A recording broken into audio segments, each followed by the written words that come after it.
Okay, hello everybody. My name is Bernd, or if you are of Germanic descent, Bernd, and I'm, the founder here at The Path. The Path, you can see it on my t-shirt. Welcome to our Moksha studio. This is going to be a little talk on yoga, what it actually means, and a little bit about why the philosophy is important, and what that actually means to study philosophy of yoga. So, very interesting. First of all, we need to talk about the term philosophy to begin with. That's something that's often quite strange and a little bit misunderstood, that when you want to study these yogic teachings, we can't really call it philosophy. I do, but only because, so you know what I'm going to be talking about, rather than, postures or food or whatever else, pancakes, yogic pancakes. So we want to be talking about the depth of the tradition in these little bite-sized chunks of teachings I'm going to give you. But the term philosophy doesn't quite cut it when talking about this stuff, because philosophy is a word that comes from some Greek verb roots and word roots that mean the love of wisdom. Yeah. So true philosophy in the traditional sense of the term is not really trying to change you. It's not trying to transform you. It's just trying to give you something to appreciate, a kind of view of life that is aesthetically interesting and enjoyable. It's not actually trying to give you something really designed to shift in a fundamental way how you live your life. And yet, the yogic teachings do that. So we need to get a little bit more precise with that. One of my friends calls it theory. If you're watching this, hello Tomer. That's, not a bad term. Actually, it's quite nice too. You can call it what you like. I'll keep calling it philosophy so you don't get too confused, but let's be aware there's a big difference. When we are learning this stuff, it's designed to actually help you practice, help you shift how you look at your life. In a way, these teachings are designed to create a paradigm shift within you, so you no longer approach your life the same way you did before. Essentially, what they're doing is kind of making sense of your practices and putting them into context of your life and actually what the practices are designed to do. And let's look a little bit at that first. Why even study yogic philosophy? Why not just do it? One of the most often quoted phrases that is often thrown around and that has originated from many Indian teachers is the kind of catchphrase, practice and all is coming, or 99% practice, 1% theory. Having said that little phrase, it might sound good, but it's actually not so great, if I may be so bold to say. If you don't have an understanding of why you're practicing what you're practicing, the results are likely to be haphazard at best. Whatever you hope for from yoga, first of all, does yoga even offer that to you? If you don't know the theory and the philosophy, you might be thinking yoga is going to give you something it's not. Or you might be too limiting. You might actually feel like yoga is only for my health, when actually there's much more to it than that. So we want to make sure we are informed. If you're only practicing with a tiny bit of theory in the background, there is a problem. And the ultimate reason really, is that our views, our systems of belief, do shape our reality. There's some fascinating studies you can look up around the field of neuroscience and behavioral science that basically show if you don't believe something is real, if it does arise, you won't even see it. So, say for example, you do not believe there is any such thing as a fairy. And I will not tell you whether fairies are real or not. You can decide that one.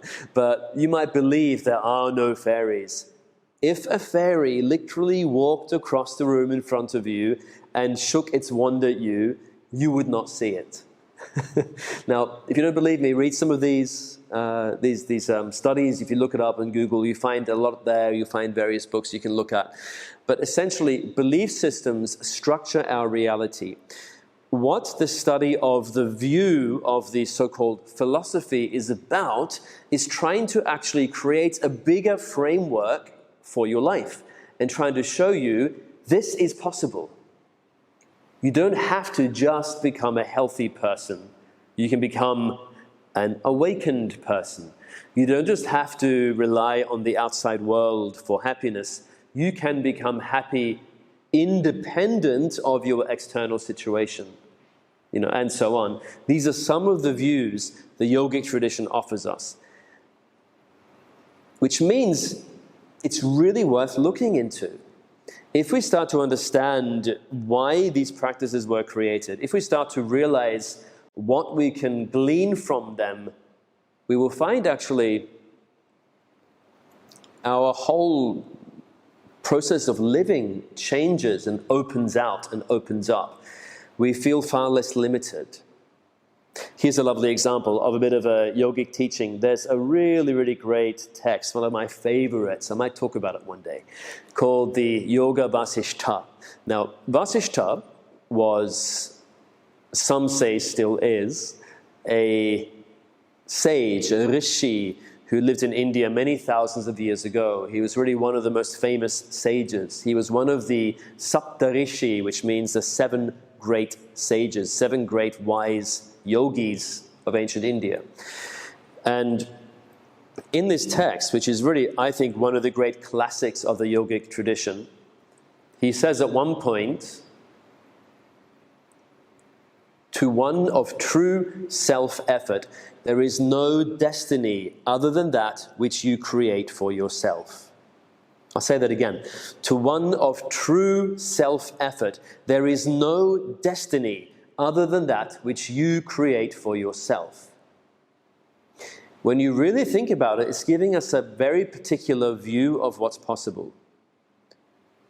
There are other teachings out there in less kind of, yogic milieus. Nothing wrong with that. Everything has its own value, yeah? But there are other philosophies and teachings out there that are, for example, saying your fate is your fate. You cannot change what's going to happen. It's already written in the stars. It's already in your karmic situation. We'll talk about karma sometime, but not just yet. So when we hear these teachings in other traditions, and we hear the teaching that there's a kind of predetermined situation that no matter what we do, we're going to end up somewhere out of our own choice anyway, that's a very different feeling than I have the power to change my own life. Then we start to look deeper. What does it mean, one of true self-effort? He's actually talking about someone who's on the cusp of, or even already in, the awakened state. What many of you will probably have called enlightenment. A state where you are beyond any suffering, where you're no longer bound by any limitations, you're completely free. Any of your baggage of this life, or if you can buy into such things, past lives, has been shed. You're just 100% free and open. And the road ahead of you is limitless. There is nothing holding you back in any way, shape, or form. What Vasishtha is saying to us, it is possible to get to a point where you are absolutely free, where you are no longer bound by anything. But that point takes some serious effort. And it takes some practice. It takes a lot of various forms of practices to shift and change your internal situation. So, there's only so much I can cover in this little intro talk today, but there's going to be a lot of talk about this. One of the main things I always emphasize as a teacher is that we really must know what we are practicing. We must have what's known as a sadhana. Sadhana basically means practice, and a sadhana is a kind of, you could say, choreographed practice. I don't mean in a kind of dance way. I mean in a sense of there is a certain series of events you go through every day. And some of you, might be doing purely yogic postures at the moment, and that would be your sadhana. But it's put in a kind of context of the bigger picture of the yogic framework, which means, for example, you might start with some kind of invocation. You might be aware before you begin that you're doing this in order to ultimately become free from all ties that bind you in some way. For others of you, a sadhana might also involve some pranayama, the yogic breath work. It might also involve some meditation, some mantra, some mudra. I'll talk about that another time. Some kriya, again, another day. So all these various things form this kind of beautiful tapestry of developmental practices that help really shift and change how you fundamentally are in the world. So really worth doing, really worth getting yourself into. Yeah, in terms of creating a sadhana, that's always the million-dollar question for the yogi. What should my sadhana be? And I will talk about that. And in a way, both here in person at the Path in Bali and also online with the offerings there, there's a lot coming up, a lot already happening, where we try to help nurture you to find your own personal practice.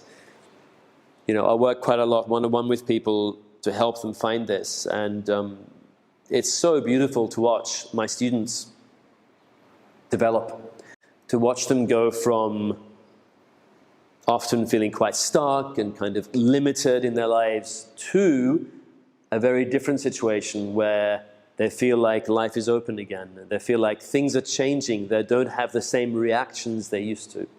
And it's just your sadhana that takes care of it. One of my favorite old Indian sayings is, your sadhana is like your mother. She will take care of you, but you have to see her every day. I've always loved that.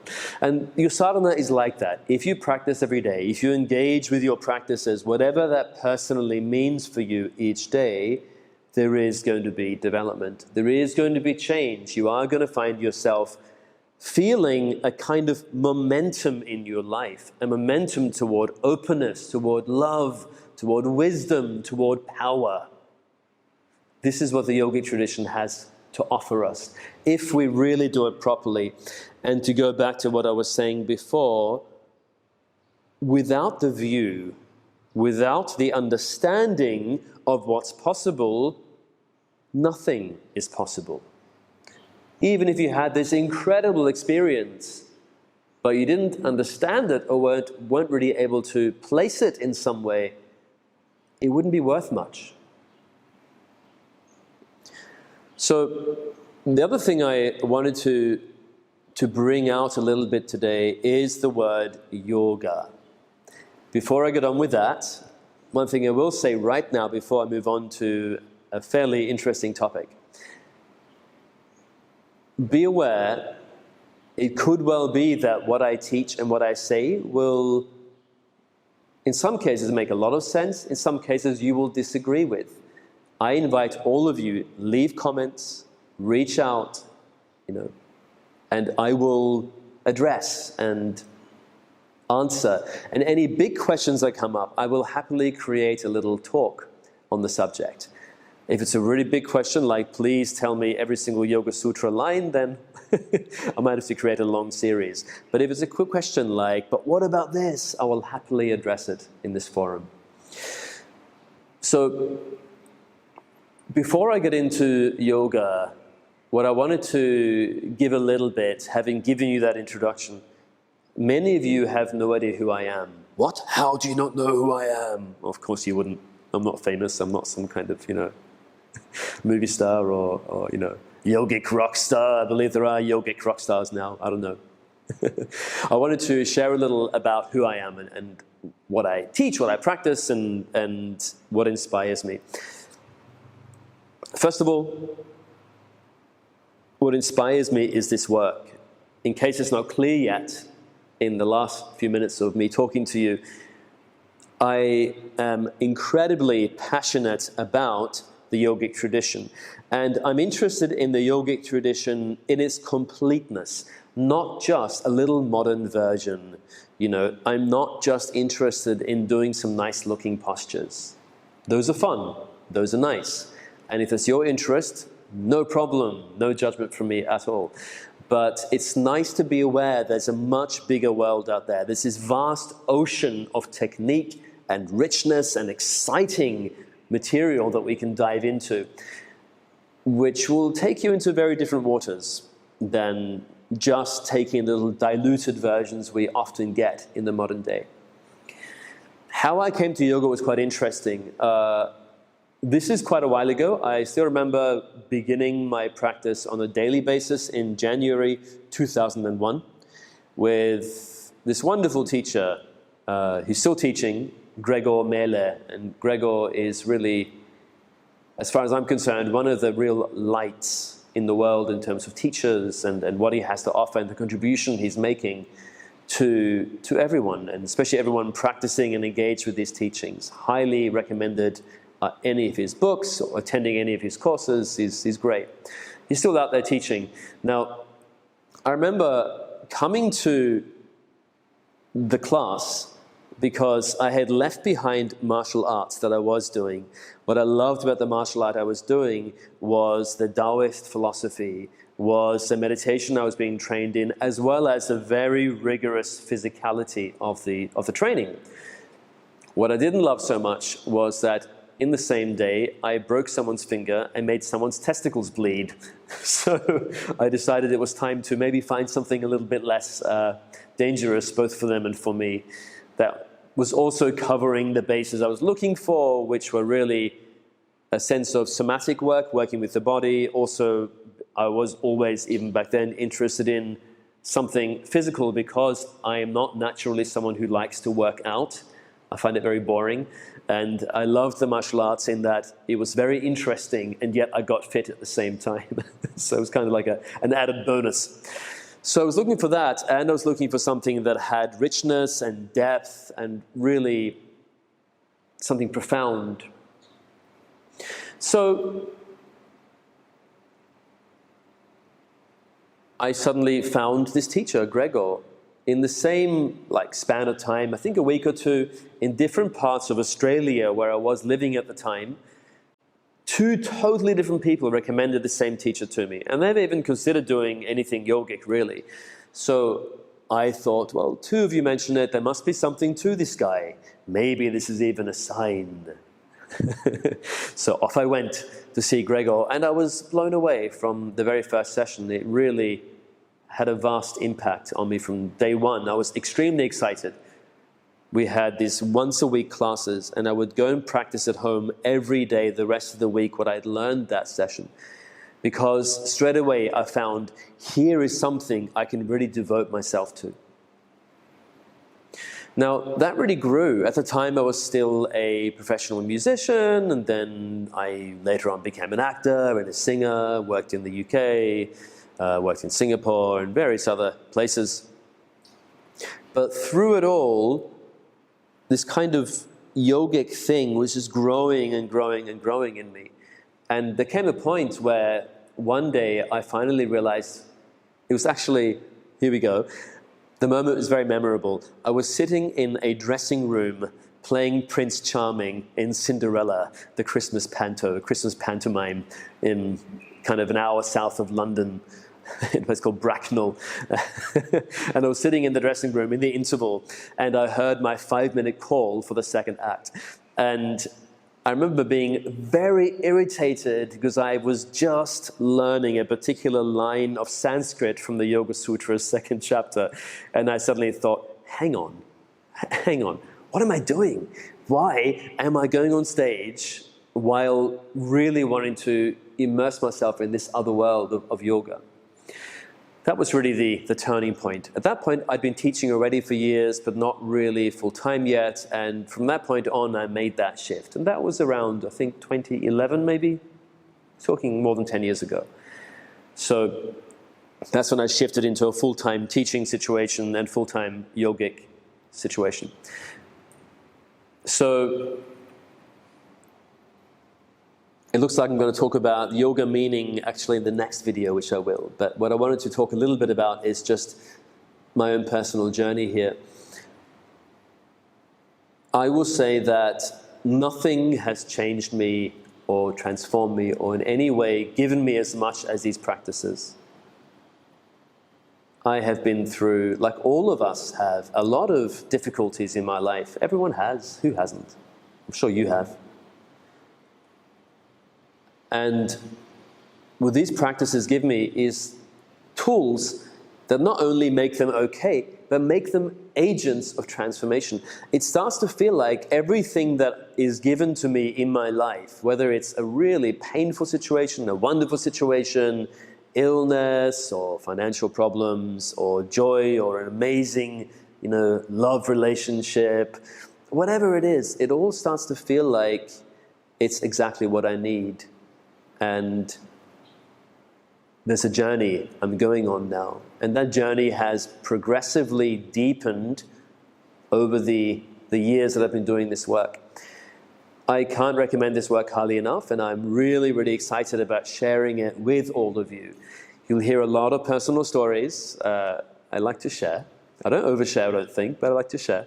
And looking forward to hearing from all you guys. I'll leave it there, as I've been talking for a while, and I want to give you some time to digest, and we'll talk again soon. But please reach out, be well, and we'll talk soon. Thank you, everybody.